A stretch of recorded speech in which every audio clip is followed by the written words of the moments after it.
The first day of school is always filled with nervousness and excitement, a reunion of old friends and an introduction to new classes and teachers. Each year, as our parents drop us off, they say a few words to get us through that first day. Everything from make new friends to listen to your teacher or don't forget your lunch. My parents had their own parting phrase, uttered every school day whether I took the bus or was dropped off. These simple words, spoken in encouragement and challenge, shaped how I viewed school, learning, and life. Every day for 12 years, my parents' simple words were, have fun. Every day I would go to school, and at my parents' prompting, I noticed things that were fun. In the early years, it was easy. My task, all of class was focused on keeping our attention.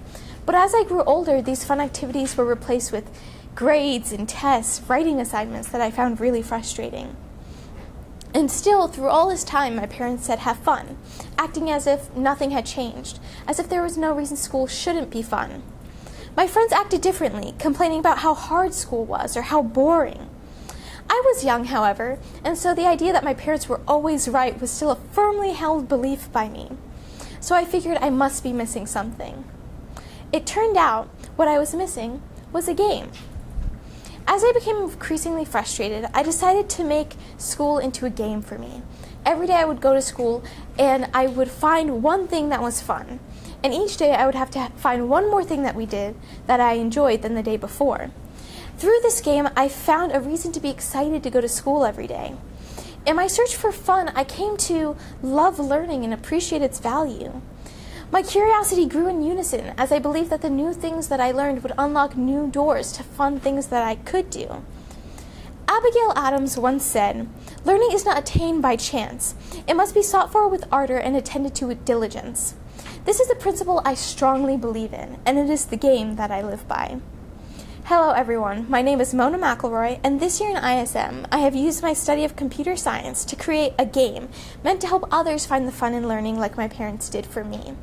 My hope is that this will give people a chance to change their negative exposure to different academic subjects. Now at the end of my ISM journey, I could not be happier with my product. So many factors have contributed to my success, one of the most significant of which has been my interviews. They have lent me insight into how to succeed in the computer science industry and how to succeed in gaming specifically. My first interview was with Mr. Brandon Barber. He worked for a big company called Robot Entertainment, and one of the things that I learned from him was how his team communicated. He had over 20 people on his team, and so it was hard for everyone to stay updated. So if one person changed half the code, no one would know about it immediately. So they developed a system in which they had a common forum where they kept a copy of all the code. You could then create a copy of the program on your own computer and edit it and upload the new copy to the forum once you had all the bugs worked out. This was a really powerful idea, and it was one that I ended up using in my final product by creating copies of my work and editing those to make sure that if I made a mistake, I didn't completely trash everything I had been working on. Another thing Mr. Barber talked to me about was the importance of internships. He said that although in college you learn a lot about the theory of computer science and how to code, the actual working in a team and dealing with problems, he learned a lot more about when he did his internships during the summer. My next interview was with Mr. Phil Johnson. He worked at a lot smaller company, and they focused on communicating through face-to-face discussion.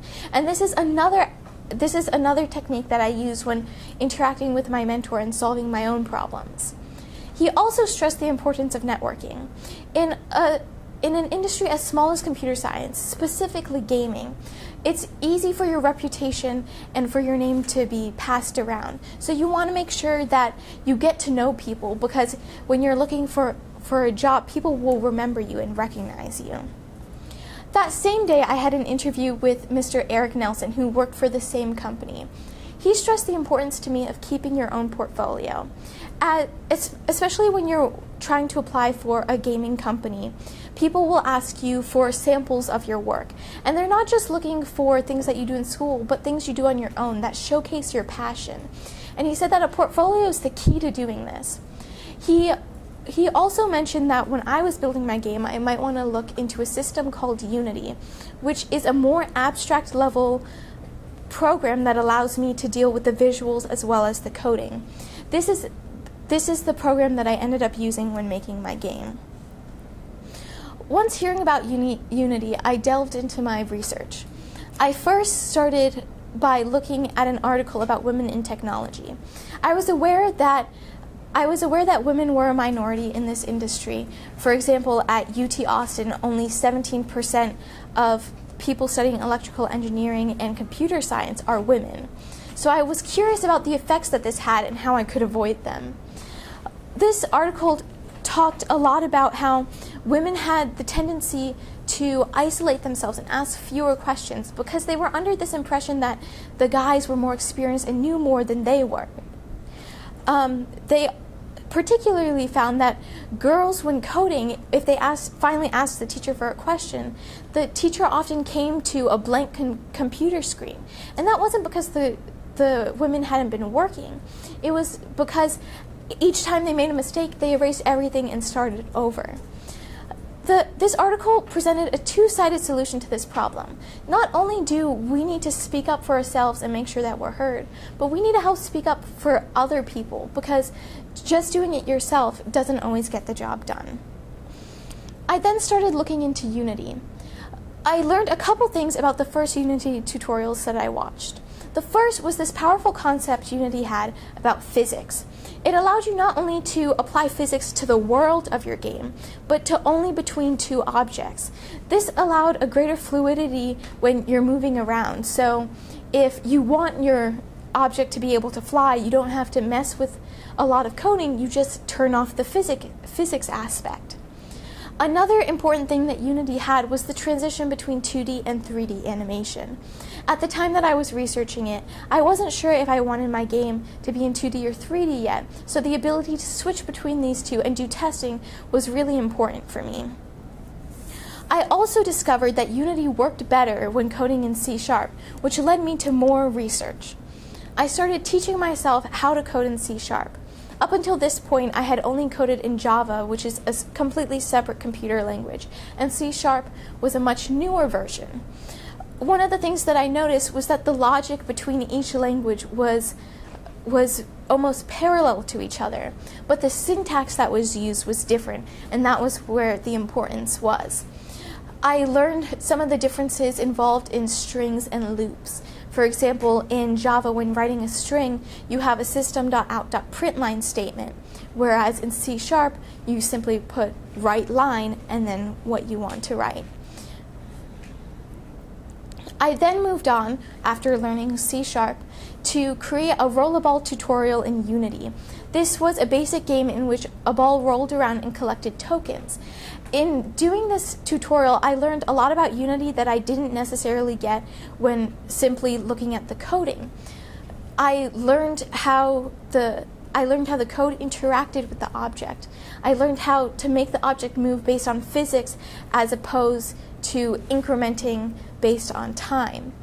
One of the most important things I learned was how to create and import scripts. Unity has images that you can drag and drop onto the screen, or that you can create yourself and import. What Unity does not have is some of the more detailed coding that you would need when creating your own game, and that's where scripts comes in. You get to write your own code and then import it. You can then assign the scripts to different objects in your game, and this was a powerful concept that I used in every aspect of creating my game. This is a video of what I accomplished during it.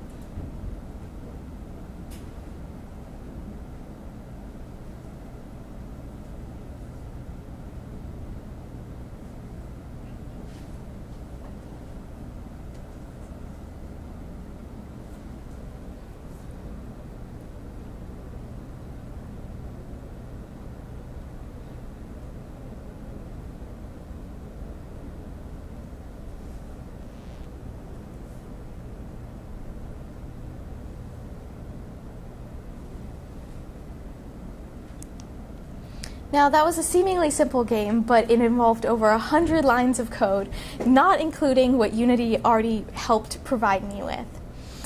Moving on to my original work, I knew that creating the game that I wanted would take a really long time, so I used my original work as an opportunity to do research, teach myself C#, and really design what I wanted my game to look like. I first tried to decide on a concept for the game, and I settled on a combination of Pac-Man and a trivia game. In it, I have an alpaca that goes around the screen eating apples. Those apples open up questions that you get to answer. When you answer it correctly, you get points. That was the basic premises. I then moved on to how I wanted it to look. I knew that I wanted an alpaca because they're awesome. But I didn't exactly know how I was gonna make the game look. So I used different pixel editors to create the images that I wanted, including my game screen, which you see up here, as well as all the tokens on it, my main screen, my high score screen. I then moved on to incorporating the trivia. It took me a while to decide on how to do it. Initially, I thought maybe you would ask the questions first and then collect the apples, but I eventually settled on the inverse. This is an example of what the screen would look like if you ate an apple and a question screen popped up. This was my original plan, to have the question and then showcase the answer that you inputted. The biggest part of my original work was teaching myself to learn C#. I learned all of it through a series of YouTube tutorials linked with both Unity and an independent company. And that allowed me to go through, learn more about loops, strings, methods at a deeper level than I got in class, and more specific towards C# and object-oriented programming. Once completing my original work, I met with Mr. John Everson, who would become my mentor. When going into the interview, I was really just looking for someone with a lot of experience in Unity and C#, and it turned out that's what he used every day for work, which was perfect. And through our mentorship, we used the mentorship as almost a constant back and forth communication while I was going through my game. We met weekly over Google Hangouts because he works in Austin, but it actually worked out really well because everything I was doing was on the computer, so I could send him zipped files and share my screen with him, so he could see exactly what I was doing while I was doing it, and it was actually more convenient than meeting in person and both hovering over a computer screen. During this whole time, I would send him different things that I was doing. I would keep him updated on my progress, and he would give me directions as to maybe what resources to look into for the next steps in my project, or to watch a certain video that would better explain a concept I would try to use. But the most important role he played was helping me through the problems that I arose. When coding, there's always a big disparity between what you're trying to do and what the code is actually doing. And Mr. Everson was very good at kind of explaining the nuances of what I was doing and why using a certain word or a certain term didn't work the same way as using the term he wanted me to use. I never really thought of computer science as more than what was on my screen, but through this mentorship, I kind of gained an understanding of how the code is more than just writing. It's about how this abstract world interacts with the ones and zeros in the actual hardware, and that those disparities are what helps make the code work or not. Moving on to my final product, I actually started making my game.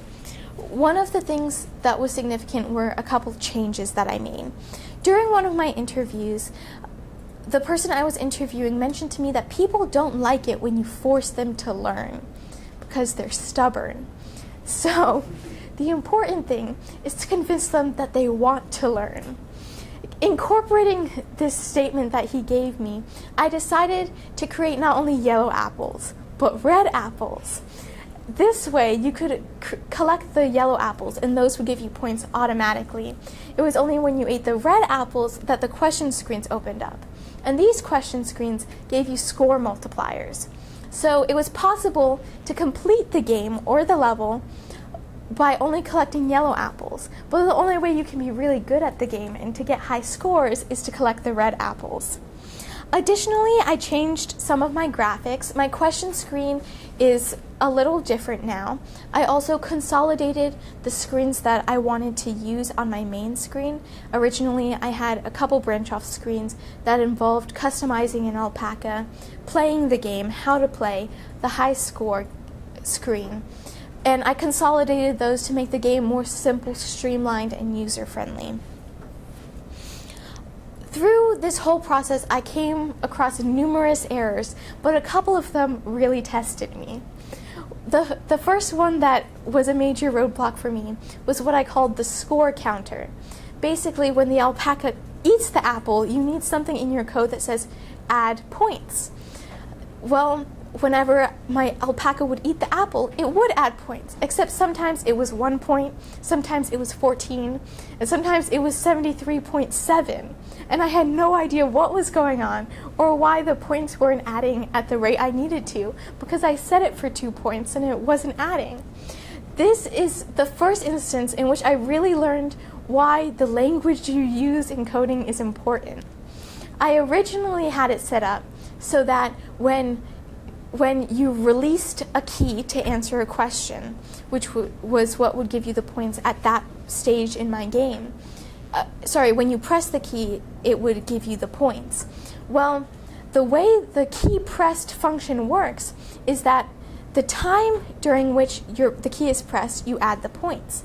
But this refreshes at every frame rate, which is about 10 times a second. So if you press the key longer than 1/10 of the second, it adds the point how many frame rates you held it down for. That was a concept that completely boggled me and took me about 3 hours to figure out what was wrong. I then switched it to when the key is released, because that's only an instant and you can never change that instant. And that solved my problem. I then came across a new issue that had me panicking because I didn't think I would finish the game. I was working on my high score screen. I had just created it, and all of a sudden Unity crashed. I had saved all my work. I had been saving every 5 minutes because I was making a lot of progress and I was really proud. But when I went to open it up again, Unity crashed again and I couldn't get to my project. I emailed my mentor and I said, "It's crashing. I don't know why. I can't open it. I can't figure out how." Now, because Mr. Everson had more experience in Unity, he realized that sometimes Unity creates an extra folder that can throw errors and cause it to crash. So I deleted that folder and was able to open up Unity. Then I realized that only part of what I had been saving actually saved, and that whenever I tried to open my high score screen, Unity would crash again. Through a lot of back and forth with Mr. Everson, I realized that I had created a circular problem in my code. When I opened up the game screen and won the game, I had called a different class called the high score class, which is basically a different document of code. But in my high score class, I called the player class, which is what I was working in. So essentially, each class kept calling the other one and never went anywhere. Unity recognized this problem and just quit. Once I was able to fix that in my code, which thankfully wasn't inside Unity but separate, I was able to get Unity up and running again and catch up on everything that hadn't been saved. My most recent issue, however, was saving the actual high scores. I realized that every time I finished a game, it would save the high score. But then when I switched to look at the high score on the high score screen, it was gone. And then every time I opened up a new game, none of the high scores were saved, and I didn't know why. This is when I was introduced to the really important concept of how to interact with your hard drive. And Mr. Everson explained that there's there's a class that Unity has called the player prefs, which allows you to save a variable on your actual hard drive and then call it when you open the game up again.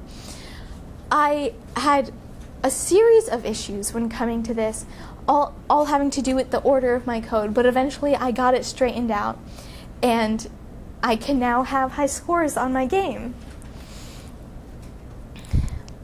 One of the most important aspects of my code, of my game, was developing the questions. I was inspired to make this game when participating in academic decathlon, because up until that point, I never really had to study, and I didn't really know how to study.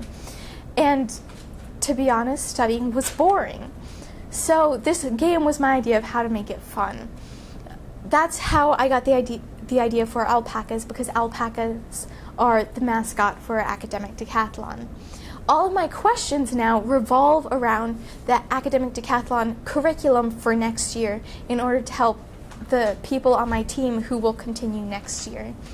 I did a lot of research into different African diseases or like malaria and Ebola, because that's part of what the focus is next year, as well as on research into the author Chinua Achebe, because he is one of the focuses as well in the curriculum. This is the end result of my game, which I finished 2 days ago. This is the how to play instructions.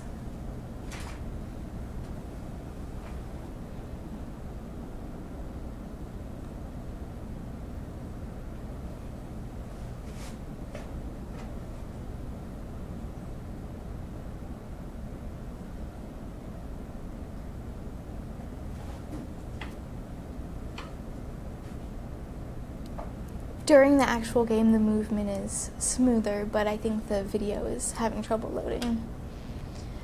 So as you can see, my question screens are a little different. It doesn't show you the answer you're inputting, it just ends the screen and gives you the points.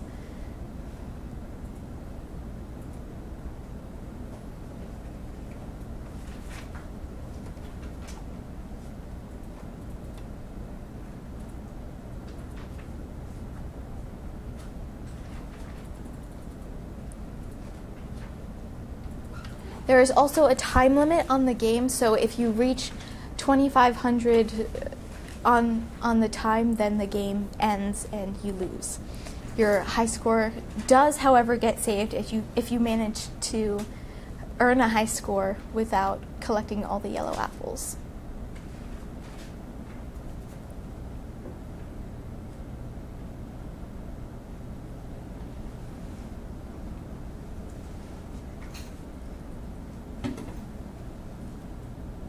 And then this is my high score screen.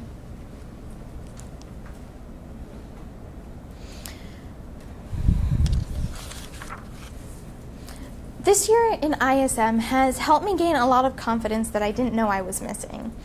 Entering this year, I had no idea that I didn't know if my plan for my original work and my product was even feasible. With the limited knowledge I had of computer science, I was concerned about how I would be able to solve problems when they arise.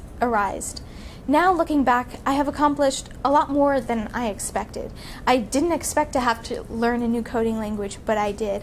And I gained a deeper understanding of coding and how it interacted with the computer, something I didn't know was something I had to learn. And more than anything, it taught me that sometimes it's a strength to ask for help when you're struggling, because sometimes running your wheels and not going anywhere is simply a waste of time, and you need to not let pride get in the way of that. In the fall, I will be attending UT Austin and majoring in electrical and computer engineering, as well as hopefully earning a certificate in business with public policy. ISM has shown me that I'm always capable of pushing further and doing more than I thought I could, and this is a mentality I hope to apply next year. I would like to thank my mentor, Mr. Everson, for all the support he's given me, being available at all hours of the day to help further my technical understanding of coding, and just explaining to me concepts when I really was not getting it. His patience is truly amazing. I would also like to thank my parents who showed enthusiasm for my work, even when all I had was a little alpaca traveling around a screen, and they really didn't understand why that was such a big deal. It was 200 lines of code. And finally, I would like to thank all of you and Coach Goff for attending this. This project has been near and dear to my heart, and the ability to share it all with you has been incredible. Any questions? Mm-hmm. How long did it take you, or how many hours did you have to invest in the ball roll program? 10? Yeah. Overall, I think, including my original work, I think I've spent about 80 hours on this. Yeah.